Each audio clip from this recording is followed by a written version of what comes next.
Annabel Rama versus Sara Labati, tunggalian, batikusan at paninindigan.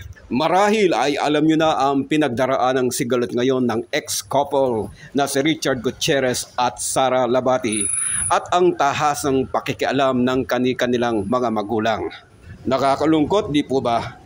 Pero heto po ang ilang eksena bago ikasal sila Sara Labati at Richard Gutierrez sa isang TV guesting ni Annabel Rama, kasama po sila. Sara, tigilan mo na ang pagsiselos kasi kakasal ka na. Oh my God! Kasi, hindi ko rin siya mabiblame, okay? Katulad ko rin, kasi para kaming dalawang isa, pareho kaming buhay dalawa eh. Pangarap niya mapunta kay Richard. Ganun din ako. So, advice ko sa kanya, kung gusto magtagal ni Richard, huwag na siya magsiselos. Tapos pag mainit ang ulo ng isa, dapat pasensya na siya. Parang magtagal.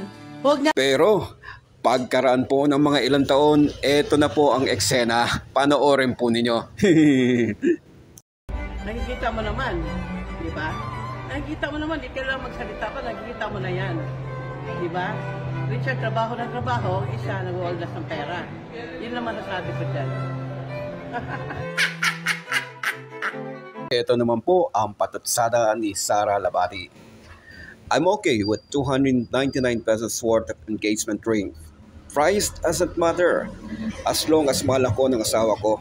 Basta't huwag lang si Annabel Rama ang biyanan ko at hindi Mama's Boy ang mapapangasawa ko. At eto pa ang isang hirit ni Sara Labati, may kasunod pa yan. Talaga naman may mga tao na ang kapal na mukha na magalit sa ugali ng iba. Samantalang mas masahol pang ugali nila. Hindi ko naman direktang sinasabi na si capital A asterisk E at capital A asterisk A. Pero halata naman, di ba?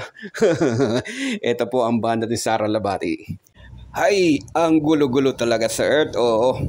Iwan ko na lang po sa inyong papapasya kung sino ang may katwiran sa kanilang dalawa. Bye-bye po and see you on my next video. Have a good day ahead.